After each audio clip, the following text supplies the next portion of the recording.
The Cam Rogers Show is sponsored by the Game Time app. Check them out, chatsports.com/tickets for this 5-star app where you can get up to 60% off all those last-minute sports tickets, concert tickets, and so much more. Harris, if you're going to the NBA playoffs, great way to do it. Game Time. Oh, absolutely. Just wait a couple minutes before the game actually starts. You'll find some great tickets. I'm telling you, I've been using this app for years. I'm using it when I go to the Rangers game on Tuesday. It's going to be a great time. All right, buddy. Hey, you ready for it? I'm pumped. Let's do it. Let's get into it. We'll start things off with number 30 on our list. The bottom feeder of the power rankings here for Harris, the Phoenix Suns. Yeah, and it's just been kind of a rough year for the Suns. We kind of expected it to. They've won two games in the past 23 tries. So not exactly what you would call a good solution for the Suns. They've been bad this year. We have one big question for every single team. So for the teams that aren't in the playoffs, it's their big question for the offseason. And for playoff teams, it's their big question for the playoffs. The big question for the Suns, who goes number 1 overall? That's literally all they should care about right now. Who are we drafting? We have a 25% chance at the top pick in the draft. Let's see who we can get. I have them mocked. If you watched NBA Weekly last week, I mocked them DeAndre Ayton, the center from Arizona. So a guy you got to watch out for. All right, so there you go. The Phoenix Suns check in at number 30. By the way, you see that fourth bullet. One big question as we go forward here in your rankings. Something for, the fans of those respective teams to kind of look at ahead of time, right? Yes. All right, so for the offseason and for the playoffs, respectively. All right, so let's go to number 29 here. We've got the Memphis Grizzlies. Have they done anything good this year, Harris? No, they haven't. And I would go on a terrible, terrible rant about why they're terrible and this and that and blah, blah, blah. But I'm not. I'm just going to ask them, what do they do with Mike Conley now and Marc Gasol? There really isn't a great solution for what this team should do. I mean, look, Mike Conley's on a massive contract. He can't stay on the court. They don't really know what they're going to do with Marc Gasol this offseason as well. He had a great year, but at the same time, he completely changed his role in terms of what they were looking for on the offensive side of the ball. He's now more of a three-point shooter than he is a download guy. They got to figure out what the direction of this franchise is really what that question is at the bottom. What do they do with Mike Conley? They got to figure out the direction of this franchise because as of right now, it's a complete mess. All right, so the Memphis Grizzlies, a forgettable season for them. They're at number 29 of the rankings. Let's go to number 28 here, the Atlanta Hawks. Not a lot of positivity here either. Not a lot of positivity, but they do have a great team MVP who I mentioned multiple times. Every single time I come on the Cam Rogers Show, I keep telling people, John Collins, John Collins, John Collins. And look, they started him in the second half of the season, and he's currently the highest rated player on the entire team. He's been great all season long. He's shooting almost 60% from the floor. Now, credit, he is a center, so most of those are coming around the basket. But the big question for this team, what is the future of Mike Budenholzer, who's their head coach? There's a lot of rumors that he might go to the Knicks this offseason. There's a lot of rumors that he might go to the Bucks this offseason. What are they going to do with him? Because he's still a great head coach, even though the team themselves aren't very good. That isn't a good reflection on him as a coach, and I think that they just blew up the team out from under him. All right, so there you go. We got the Atlanta Hawks at number 28. The hometown team here in Dallas, Harris, at number 27, the Dallas Mavericks. What do we make of them? So I have their team MVP as Dennis Smith Jr. He wasn't the best player on the team this year, but to be totally honest, he was the only thing that you'd want to watch if you were going to see the Mavericks or if you're watching them on TV. He made them exciting all season long. He really was a fun player. And one more thing, who do you take in the draft for the Mavs is also really their number one concern right now as they head into the offseason. They're going to have a top 5 pick most likely. So they go forward, do they go center, do they maybe go shooting guard? It really depends for them where they end up in the draft. But at the same time, this is a Mavericks team who, they're at a crossroads of their franchise right now. They're really trying to rebuild. They obviously did the tanking, and they got fined for it this season. But this is a squad that has a lot of youth to it, has a lot of fun to it. But with Dennis Smith Jr. at the helm, they have a lot of potential. Okay, there you go. We got the Mavericks. Trying to be nice. You are. You're nice. Much nicer this edition. Because we're heading into the playoffs. I have to be nice. You got to be happy. Okay, all right. So we got the Mavs at number 27. Let's go to number 26 here, the Orlando Magic, and really a big-time struggle for them this year. And now I'm going to be a little mean because the Magic are one of the worst-run franchises in all of sports. And just to show you how terrible they've been this year, what do they do with Aaron Gordon is honestly the big question. They've been a huge, huge mess up this entire season. They can't really get it going in terms of what they want to do on the offensive side of the ball. They haven't gotten the defense set up as well. And now their big question for the offseason, what to do with Aaron Gordon, because they aren't sure at this point if they want to re-sign him, if they want to trade him, which is ridiculous because he was their team MVP. They've really messed things up over the past couple of years. I have them taking Mo Bamba in the draft because they need a center. But this Magic team, they just need they might need to move to Seattle and just restart the entire franchise, because at this point, they got nothing left. All right, so as we go through these power rankings here, ladies and gentlemen, we want you weighing in on your NBA Finals prediction. Which two teams make it all the way, and who you got winning? Let us know, and we'll be tracking what you say here on Facebook Live. All right, folks, let's go into number 25 here. The Sacramento Kings, a little higher than last time you came here. Yes, they have actually improved because, again, another team that listened to me. They listened to me, Cam. That's important. I actually know things about basketball. It's great. They should hire me. I told them they needed to start De'Aaron Fox. That should have been their entire point from the beginning. They traded George Hill, and they brought in De'Aaron Fox. And ever since they started De'Aaron Fox, they've been incredible. Well, not incredible, excuse me. That's an overstatement. Their offense has been much, much better. The team has been much, much better. They bring a great energy to the floor. They're actually fun to watch. They have a great young core. He has turned the entire team into something entertaining to watch, which we have not said about the Kings in a long, long time. And they have the same question. Who do you take in the draft? Because now it's how do we build off of this? Who do we give to De'Aaron Fox to let him grow into the superstar that we think he can become? I actually said this to Lana before we went on air. I think he could be the point guard version of Dwayne Wade. I really do. He's so good around the basket. He's so fast. He's such an electric player in the clutch. I really think he could be that level of player. But that's his ceiling. I think his floor is Elfrid Payton, which is not good. Elfrid Payton is not a good NBA player. So De'Aaron Fox is a long way to go, but the Kings, they found their guy to build around, which they've been looking for a decade now. De'Aaron Fox is the guy to build around. All right, so there you go. The Sacramento Kings check in at number 25. As we transition now to number 24, we've got the New York Knicks. And you got a question here, will Kristaps be okay? My question, will LeBron come to town? LeBron's not coming to town. My question, will Kristaps be okay, is more of, will the New York Knicks be okay? Will every single fan base be, will the fan base survive? It's all based around Kristaps. And his Cantor had a great year this year, but it all revolves around, will Kristaps Porzingis be healthy next year? Will he be the same coming off of that knee injury? I know it's just an ACL, but look, it's still a debilitating knee injury. We'll see how the Knicks end up. Keep those comments flowing about your NBA Finals predictions. Marcus, Timothy, Michael, we do appreciate you guys chiming in, so keep them coming as we continue along here in our power rankings.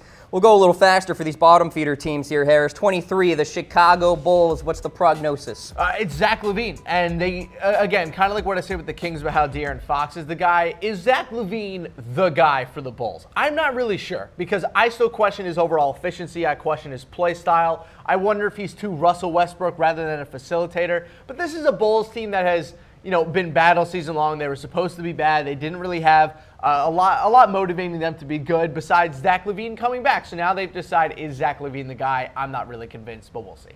There they are at number 23. Let's go to number 22. Deuce is wild here for the Brooklyn Nets. What do we make of this team? So, again, same kind of question for the Chicago Bulls as I now have with the Brooklyn Nets. Is D'Angelo Russell the guy? Is he the one that they build around? Is he the point guard of the future? They have a lot of fun young pieces. Rondae Hollis-Jefferson, who I debated having as my team MVP. I thought that he could be a really, I thought he was going to end up being really bad in the NBA. He has found a really fun role as kind of a James Johnson point forward kind of role, which I never saw coming. Jarrett Allen is a really nice piece as well, but they got to figure out who the leader of this team is. Because if it is D'Angelo Russell, they got to know what that comes with.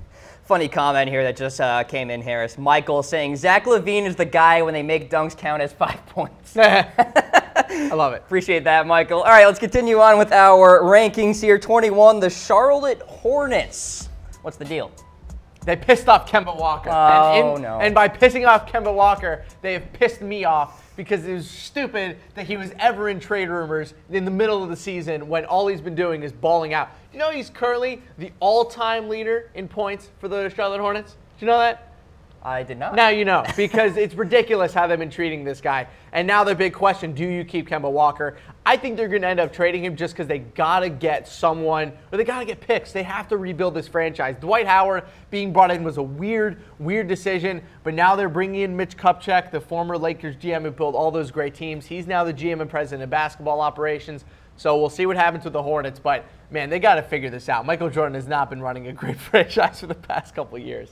All right, so let's summarize our rankings real quick here. We've got the Phoenix Suns, the Grizzlies, the Hawks, the Mavericks, the Magic at the bottom of the list, followed by the Kings. We've got the Knicks, the Chicago Bulls, The Brooklyn Nets and the Charlotte Hornets. The latest NBA power rankings here will continue along, but first, we're sponsored by the Game Time app. Check them out, chatsports.com/tickets to download. Get up to 60% off all those last-minute sports tickets, concert tickets, and theater tickets out there. If you're getting ready for the NBA playoffs, a great way to do it. Game Time. Once again, chatsports.com/tickets. Let's roll along here. Harris checking in at number 20, perhaps a LeBron destination, the LA Lakers. Yeah, and that's the one big question. Is LeBron coming? Because that's going to decide literally everything that they do. But I need to give a shout out to Julius Randle, who's been one of the most hated on players in the NBA since he's come into the league. He has not been given a fair shake. He's constantly treated like crap. And it's not fair because Julius Randle, it's not his fault. Cam, he came into the NBA 20 years too late. And just the style of player he is, he doesn't really fit.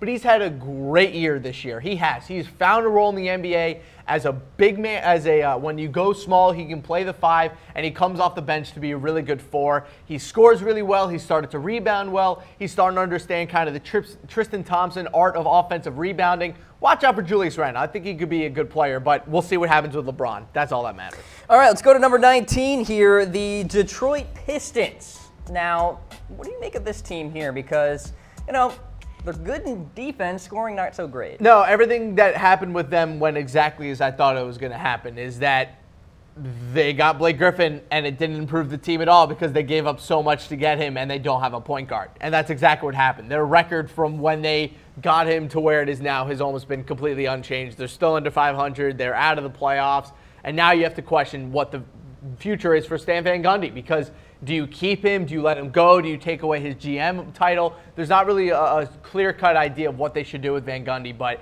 it's clear that this Pistons team is just not going to do anything. All right, so they're at number 19. We've got the LA Clippers now at number 18 on the list. So as we go along here, the teams, become more playoff contenders. The Clippers are 9th in the West, though. Yes, they are, and it's going to be a lot of shifting around. Now, look, they're currently tied for 9th. They have the Nuggets as well. They haven't officially eliminated from playoff contention because they did lose. But look, at the same time, you got to figure out what you're going to do with Doc Rivers, because he might go to the Knicks, he might go to the Bucks. We're not really 100% sure where he's going to go, but does he stay with the team or does he leave? They got to figure out what they're going to do with Doc Rivers, because look, he's one of the biggest reasons why they were in a disaster track this year, and you got to figure out what you're going to do with Doc Rivers. All right, so we got the Clippers at 18, number 17 now, the Washington Wizards, a team that looked good without John Wall most recently. And, well, you're giving the team MVP to Bradley Beal. I am giving the team MVP to Bradley Beal because he's actually been healthy all season long and been playing really, really good basketball when he's healthy. But here's the problem. The team is falling apart at the seams, Cam. Yep. Everyone's fighting. The coach is calling them out for being lazy. Then you have Marcin Gortat disagreeing with him. Now John Wall is pissed. Everything's going to crap, basically. This has been such a long time coming for this Wizards team because they've underperformed heavily in the playoffs. They've never been able to get to an Eastern Conference Finals with John Wall. They're all just at each other's throats at this point. This is year 5 now with the same group of guys, with the second head coach, and they just can't get it done. So now the real question is, do they blow it up and start over? Do they keep this squad together? They have Otto Porter on a huge contract. They have John Wall on a huge contract. They have Bradley Beal on a huge contract. So there just really isn't a clear-cut idea what they got to do, but something has to change because this is not the squad that's going to win them a title. Arenthus in the comments section, the Wiz need a marquee big man. They do. I think DeMarcus Cousins should have been a trade that they made 3 years ago, but what do I know? All right, we got the Wizards there at 17. Heading towards the middle now, we got the Bucks at number 16, a team that you said could make some noise in the playoffs. What do you think now? Look, this team for me has been highly disappointing because the team as a whole is severely underperformed. They would not be where they are right now if it wasn't for Giannis just being absolutely incredible. But we got to see what happens with this team next year because they're going to get a new head coach. Is it going to be Mike Budenholzer? Is it going to be Doc Rivers? Is it going to be someone else? We're not really sure who's going to end up coaching this team, but Giannis has been so incredible this year. And one thing we know about the NBA playoffs, Cam, if you go into it and you have the best player on the court, you can win any series. And that's where the Bucks are right now. We're not sure if they're going to end up winning anything, but they're going to go into every single playoff series except the one versus the Cavs with the best player on the court, and that matters a lot in the playoffs. The Bucks are there at number 16. Let's go to number 15 now. The Denver Nuggets, firmly in the postseason conversation. Do you think they get there, Harris? Well, It really depends because they have a huge game with its T-Wolves Nuggets on the last game of the season to decide who ends up winning. But look, the one big question for them, what happened to this season? They were supposed to be a top 16 in the West. Now they might not even make the playoffs. The coaching's a mess. The team is a mess. They haven't figured out their rotations at all. They've got to figure this out for next season. They have way too much talent to be this bad. Denver Nuggets are at number 15, smack dab in the middle. Let's go to number 14 now, and we've got the Miami Heat. Can they make some damage in the playoffs? No, they're not going to because they have the biggest problem. They're the opposite of the Bucks. They don't have someone to build around, and that's the one big question. Who do you build around? I know that they're going to the playoffs. I don't care. The question is still there. I don't know who the Heat build around because apparently they hate Hassan Whiteside for whatever reason. That's been a weird thing all season long. Dwayne Wade is super old. Josh Richardson isn't a superstar, though he is a nice player. Deion Waiters is not someone you can build a franchise around. So the real question for the Heat, who do we build around? Who's that star that's going to take us to the next level? All right, so we got the Heat at number 14 on the list here as we continue along with our NBA Power Rankings presented by the Game Time app. At number 13, we got the Oklahoma City Thunder, Harris. I was right. Again. You're right. I told you, Cam. I'm going to keep calling my shot. I'm proud of you. Because they let Carmelo Anthony take over the offense in the second half, and he was terrible. Then Russell Westbrook had to make up for him in the fourth quarter, and he started shooting way too many threes because Carmelo Anthony was shooting way too many threes, and just completely confounded. And all of a sudden, Paul George can't shoot anymore. And now Paul George is questioning his own jump shot, saying he has no confidence in it, and we're 4 games from the playoffs. Or that was when they were 4 games from the playoffs. So that ain't good. No, it's not good. And at this point, I think Paul George is gone. I don't think there's a chance that he ends up coming back. I think he's gone. I think he's going to go to the Lakers. Maybe he's going to end up go to the Spurs. Again, I don't think Paul George is the difference between winning a title and not winning a title, but I think he's going to be better going to a team where he isn't the #1 star. I just don't think you're going to win anything with him as your best player.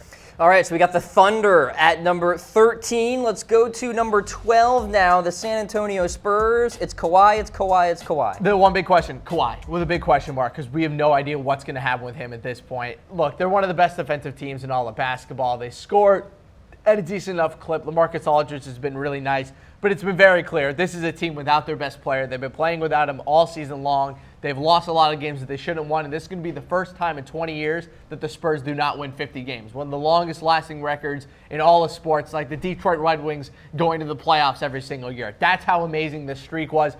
But when Kawhi Leonard only plays 9 games, not winning 50 games makes a lot of sense. We got the Spurs at number 12. Number 11 now, the Minnesota Timberwolves. They're kind of teetering in the playoff picture here. They are, and it's kind of coming down to did Jimmy Butler return too late? And now we're not even sure if they're going to make the playoffs. They're going back and forth with the Nuggets for the 8-9 spot. Right now, they're currently tied. They have the same record. They're both 45 and 35 going into the last 2 games of the season, which is massive because the T-Wolves play the Nuggets on the last day of the year. So we got a lot of time left before we see what happens with this team in the playoffs, but it sucks that Jimmy Butler got hurt. This was a team that was 3rd in the West when Jimmy Butler went down, and now they might not even make the playoffs. Jimmy Butler proving to be one of the most important players in all of basketball. All right, so the Timberwolves are at number 11. We'll get to the top 10 in a matter of moments, but let's summarize the list so far. We've got the Suns, the Grizzlies, the Hawks, the Mavericks, and the Magic at the bottom of your list here. As we continue to summarize, presented by Game Time, we got the Kings, the Knicks, the Bulls, the Nets, and the Hornets. In the next slate here, as we get to 20, we got the Lakers, the Pistons, the Clippers, the Wizards, and the Milwaukee Bucks there at number 16. 15 through 11 now, the Nuggets, the Heat, the Thunder, the Spurs, and the Minnesota Timberwolves. Head on to chatsports.com/tickets to learn more about the Game Time app and get up to 60% off all those last-minute sports tickets. All right, let's go into the top 10, Harris. The Pelicans at number 10. It got a little scary in there. They almost dropped out of the playoff race altogether, and it's still very close. We're only separated by a couple games there at the bottom, but Anthony Davis was amazing this year, and I think it's so scary because we don't know how good he could end up being. He's still only 25 years old and is already the 3rd or 4th best player in the entire NBA. You know, I know a lot of people have been questioning his efficiency in the playoffs, whether or not he can get it done when it counts, but I'm tired of questioning Anthony Davis. I think it's really silly. Their big question, do you re-sign DeMarcus Cousins? Not will they, it's do you want to? Because if you look at the advanced statistics, the team has actually been just as good without him as they were with him, so not a huge issue. Alrighty, Pelicans start things off here in the top 10. Let's go to number 9, and we got the Utah Jazz. What do you make of them? Donovan Mitchell is a freak of nature, but the real question is this a fluke? Did they just have a hot rookie who's going to fade over the next couple seasons because now everyone's going to figure him out and what's going to happen to them in the next couple years? Because they're not going to win a title this year. Of course they're not, but we got to find out what their future looks like. Is Donovan Mitchell a fluke? Is he the real deal? Are they really the 4th best team in the Western Conference? We'll see what happens. All right, so the Jazz are at 9. We got the Indiana Pacers now at number 8, Harris.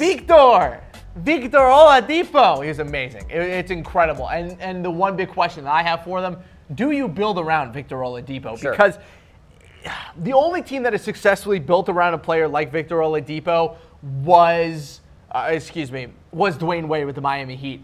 And I'm sorry, Victor Oladipo is not Dwayne Wade in the Miami Heat. He is not one of the best 2 guards of all time. So the real question is for the Pacers, what do they do in the next couple of years? How do you rebuild around a guy who isn't your typical star to build around?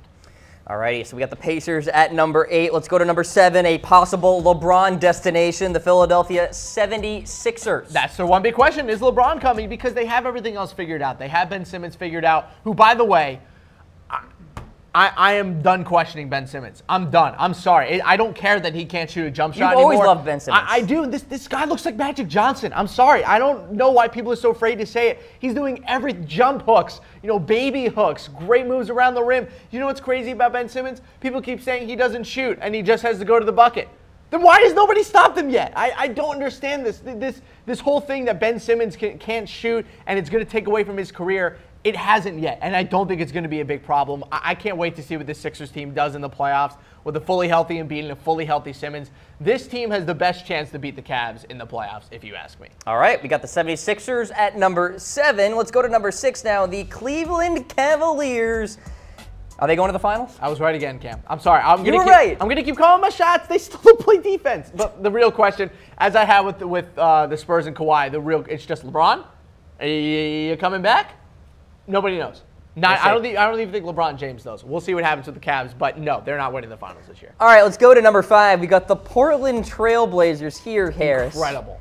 What do you think? Incredible. I can't believe that they're this good. I never thought that they would have ended up being this good with the squad that they have. Lillard. But it's literally Damian Lillard. If this was any other year where the Rockets didn't win 60-plus games and James Harden put up a historical season and LeBron didn't put up the best season for a 33-year-old in the history of basketball, Damian Lillard would have won the MVP. He would have won it over Curry. He would have won it over Kawhi. He has been the best non-historically great player this season, which is crazy to say because we've had 2 historically great players this year. Alrighty, so we got the Trailblazers at 5. Let's go to number 4, the Boston Celtics. Yep. Harris, this could be a point of contention. It may, because the reason I have them so high, and I think, it makes a lot of sense, obviously with Kyrie being down, with Gordon Hayward down, but my real answer is they keep winning games. They keep winning games. Even with Kyrie missing all these games this year, even with Al Horford missing all these games this year, and with Gordon Hayward missing all these games, they're going to win 55 games this year and come second in the Eastern Conference. They have not slowed down at all. Terry Rozier has been an incredibly efficient player coming out of all these injuries. Brad Stevens has kept this squad together. They're winning games against playoff teams with replacement-level basketball players, and somehow they haven't skipped a beat. They're still great on defense. They've still been moving up progressively with the offensive on the side of the ball. We'll see what happens with this team in the playoffs, but for the most part, they just haven't skipped a beat with all these injuries. Now, we'll see what happens in the playoffs because Kyrie and Gordon being out will be a big difference. But look, until they can prove that they're just going to continually lose games with these injuries, there's no reason to move them down because they haven't lost anything yet. Alrighty, we got the Celtics at number 4. Now, we'll see if they can beat this team in the East, the Toronto Raptors, Harris. Yeah, I'm a little disappointed by the Raptors because they slowed down a lot towards the end of the regular season. I wanted them to win 60 games this year, and I think they did too, but they just didn't quite get there yet, and I think for the most part, we'll see what happens with the playoffs. That's all that matters with the Raptors. All right, let's go to the final 2 now. Number 2, the Golden State Warriors. They're finally healthy. We'll see what happens in the playoffs. There really isn't anything else to worry about with them. Are they going to be healthy? I have the team MVP as Steph Curry because the difference between him on and off the court is flabbergasting, but Quinn Cook has actually been a really nice overall replacement for him. They just signed him to a multi-year contract. We'll see what happens with him in the playoffs. All right, so they're at number 2. And then finally, the Houston Rockets. Are they your favorite to win it all? They are, and I had to put them at number 1 because they've been the best team in basketball all season long. They're going to win 65 games this year. They have the MVP, but the real question is, can they win in the playoffs? Are they a real playoff threat? Can Chris Paul get to a conference finals for the first time in his career? I'm praying for you, Chris Paul. I'm praying for you. Okay, real quick, Michael in the comments section, Brad deserves Coach of the Year in a word, yes or no? Yes, absolutely. Brad Stevens is the Coach of the Year. Okay, Harris Rubenstein joining the Cam Rogers Show here today. Let's summarize Harris's pre-playoffs NBA power rankings. We've got the Suns, the Grizzlies, the Hawks, the Dallas Mavericks, the Orlando Magic. They're the bottom feeders. Got the Kings, the Knicks, the Bulls, the Nets, and the Hornets, 25 through 21. Then we got the Lakers, the Pistons, the Clippers, the Wizards, and the Bucks. And then 15 through 11, the Nuggets, Heat, Thunder, Spurs, and Timberwolves, followed by 10 through 6, the Pelicans, the Jazz, the Pacers, the 76ers, and the Cleveland Cavaliers. And then finally, your top 5 teams as we head into the playoffs, the Trailblazers, the Celtics, the Raptors, the Warriors, and the Houston Rockets.